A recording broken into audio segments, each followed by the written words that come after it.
Les voyages d'études à ESCP Europe poursuivent généralement 3 objectifs. Le premier, c'est d'avoir les principales clés d'entrée dans un pays, comprendre sa culture, son histoire et son économie.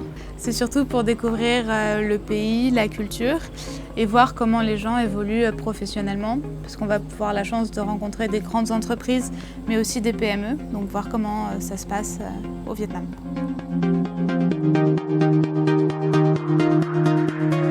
Deuxième objectif, c'est d'appliquer les méthodologies et les outils d'analyse stratégique vus en cours, abordés en cours, pour analyser cette fois-ci non pas une entreprise, mais un pays et d'en faire un diagnostic. Je pense qu'il y a des personnes qui ont un grand potentiel qui ne sont pas forcément découverts encore aujourd'hui.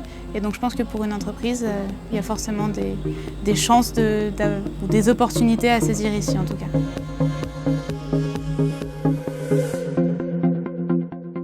Quand j'organise les study trips au CFVG, j'essaye de prendre 3 facteurs principaux en compte. Le premier, c'est pourquoi le professeur a choisi de venir au Vietnam et qu'est-ce qu'il cherche à montrer à ses étudiants. Le Vietnam est un pays émergent et nos étudiants sont peu familiarisés généralement aux problématiques des pays émergents. Deuxièmement, pourquoi le Vietnam? Parce que le Vietnam est un pays avec une forte croissance où beaucoup de choses se passent. Alors la première chose qui marque en sortant de l'aéroport et en arrivant à Ho Chi Minh City, c'est la circulation qui est absolument dantesque. On voit que c'est un peuple, ou au moins la ville de Saigon, qui vit beaucoup dans la rue.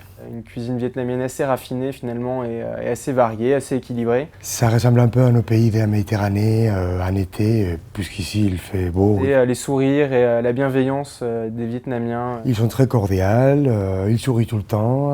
Le Vietnam est un pays relativement stable par son régime politique assez contraignant, mais offre un niveau de sécurité pour nos étudiants très intéressant. J'observe une certaine discipline. Une certaine passivité finalement des Vietnamiens, un manque de prise d'initiative. Dû au régime politique ou aux conditions de travail qu'ils ont. Mais par contre une certaine force de travail, une volonté de bien faire les choses. Je vais discuter avec les entreprises et leur demander si ça les intéresserait de participer à un study trip, de pouvoir rencontrer les étudiants et éventuellement leur faire visiter leur entreprise, visiter leur usine ou témoigner sur leur expérience au Vietnam. Le groupe de cette année était particulièrement intéressé pour rencontrer des gens qui travaillent dans le même domaine qu'eux, donc c'est-à-dire en finance, en contrôle de gestion, en consulting. Ils ont un rendez-vous avec Alain Cany, qui est le directeur du groupe Jardins Matheson pour la filiale au Vietnam. Ils ont rendez-vous avec Xavier Potier, qui est directeur du Risk Management à PwC. La deuxième journée, ils commencent le rendez-vous avec le groupe Fumihong Corporation. C'est un groupe taïwanais qui investit dans les zones économiques et dans l'urbanisme.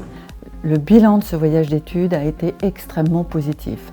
Nos objectifs ont été atteints grâce à la qualité des conférences et des visites d'entreprises organisées par notre partenaire, le CFVG.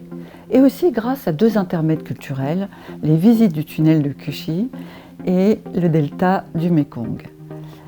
Ce voyage a aussi été une merveilleuse aventure humaine qui a renforcé le sentiment d'appartenance au groupe. Et c'est ce type d'expérience qui permet de solidifier le réseau de ESCP Europe à travers le monde.